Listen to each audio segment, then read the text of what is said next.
এক জঙ্গলে টোনা টুনি তার দুই মেয়েকে নিয়ে বাস করত। তারা অনেক সুখী ছিল। টোনা টুনি তার মেয়েদেরকে খুব ভালোবাসতো। টোনা টুনির দুই মেয়ে সবেমাত্র 1 বছরে পা দিয়েছে। আজকে তাদের 1 বছরের জন্মদিন। টুনি বোন, তোর মেয়েরা তো খুব সুন্দর দেখতে হয়েছে রে। তা তুই এদের নাম কি রেখেছিস? বোন, বড় মেয়ের নাম টুকি, ছোট মেয়ের নাম টুনটুন। তুমি খাবার খেয়েছো? খাবার খেয়ে যাবে কিন্তু। আচ্ছা বোন, তুমি কোনো চিন্তা করো না, আমি খাবার খেয়েই যাব। টোনা দাদা, আজকে আমরা তাহলে আসি। হ্যাঁ সুখী, যাও। কিছুক্ষণ পর সবাই বাড়িতে চলে যায় এবং জন্মদিনের অনুষ্ঠান শেষ হয়ে যায়। সকালবেলা, টুনি শোনো, কালকে মেয়েদের জন্মদিন করে অনেক পয়সা খরচা হয়ে গেছে।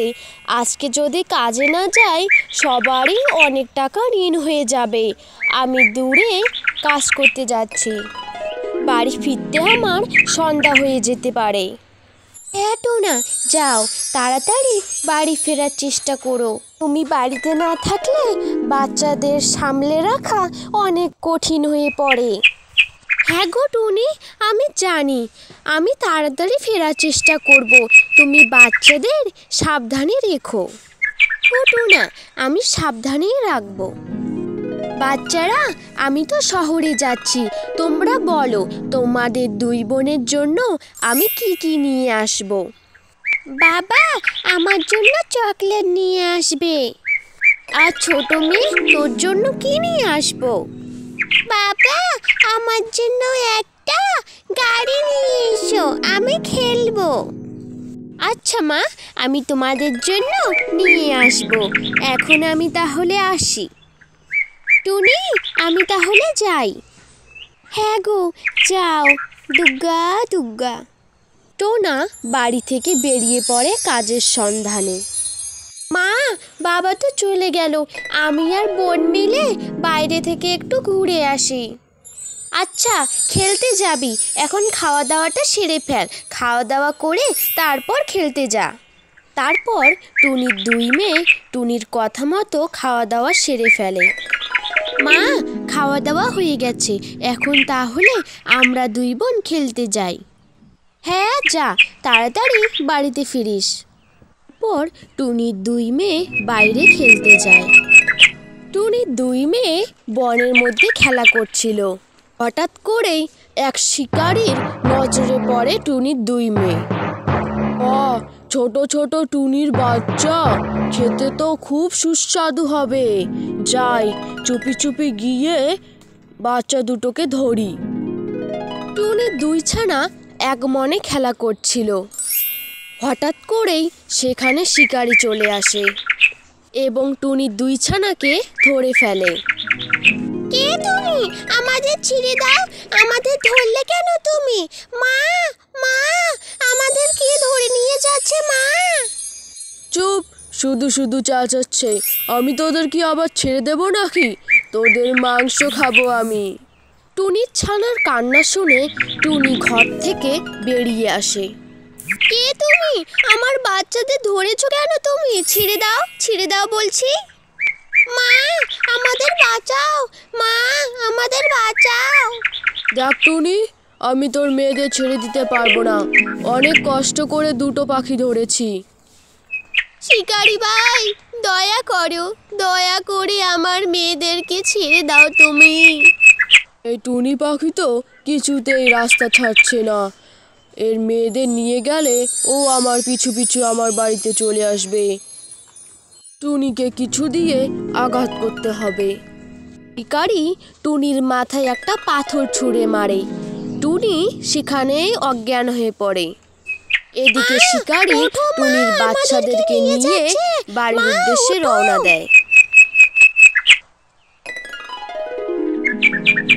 কি গো, অনেকক্ষণে বনে গিয়েছো, এখন আসলে? বউ, আজকে আমি দুটো টুনির বাচ্চা পেয়েছি।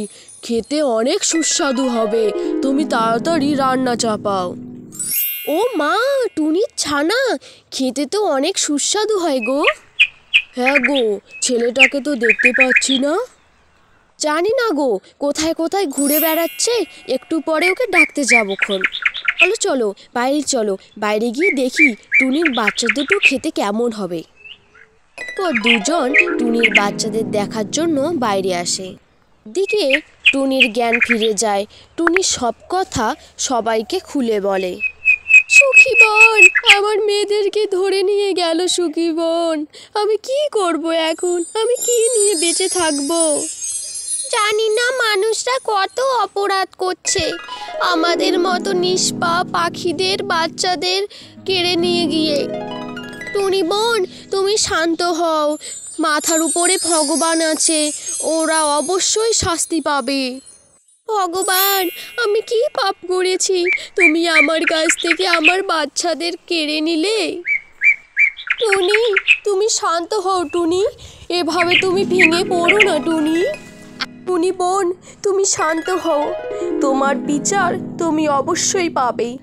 আমি অভিশাপ দিচ্ছি, যেভাবে আমার বাচ্চাকে কেড়ে নিয়েছে শিকারি, সেভাবেই শিকারি তার বাচ্চাকে হারাবে। ও মা, বাচ্চা দুটো দেখতে তো খুব নাদুস নুদুস, খেতে তো খুব মজা হবে। গো গিন্নি, খুব আদরে যত্ন করে মেয়ে দুটোকে বড় করেছে। আমাদের ছেড়ে দাও, আমরা বাড়ি যেতে চাই, আমাদের ছেড়ে দাও। ছেড়ে দেব? ছেড়ে দেওয়ার জন্য ধরেছিল নাকি? ওদের কচি কচি মাংস খাবো রে আমরা। গিন্নি, ছেলেটা তো বাড়িতে নেই, যাও খুঁজে নিয়ে এসো। ততক্ষণ বটি দিয়ে টুনির বাচ্চাদেরকে মেরে ফেলি। আমি তাহলে যাই, তুমি মাংসগুলো গরম জল দিয়ে পরিষ্কার করো। আচ্ছা করব, তুমি ছেলেটাকে তাড়াতাড়ি গিয়ে খুঁজে নিয়ে এসো, যাও। সারাদিন কোথায় কোথায় ঘুরে বেড়াও, তুমি কি একটু খেয়াল রাখতে পারো না নাকি? আহা, রাগ করছো কেন? আমি তো এক্ষুনি যাব আর এক্ষুনি নিয়ে আসবো। শিকারির বউ বাচ্চা খুঁজতে যায়, এদিকে শিকারি মাংস কাটার জন্য বসে পড়ে। শিকারির ছেলে খুব দুষ্ট ছিল, সে সারাদিন মাঠে ঘাটে জঙ্গলে ঘুরে বেড়াতো। শিকারির ছেলের খুব জল পিপাসা পায়, সে জলের খোঁজে অনেক জায়গায় যেতে থাকে। ছেলে অনেক জায়গায় জলের খোঁজে যায়, কিন্তু সময় মতো জল খেতে না পারায় সেখানেই পড়ে মারা যায়। এদিকে শিকারির বউ সেই রাস্তা ধরে আসতে থাকে। আবু, কই গেলি রে সোনা? হাবু রে হাবু। টিতে হাবুকে পড়ে থাকতে দেখে। হাবু রে, কি হয়েছে সোনা তোর? ও ডোট। কিন্তু হাবু কোনো সাড়া দেয় না।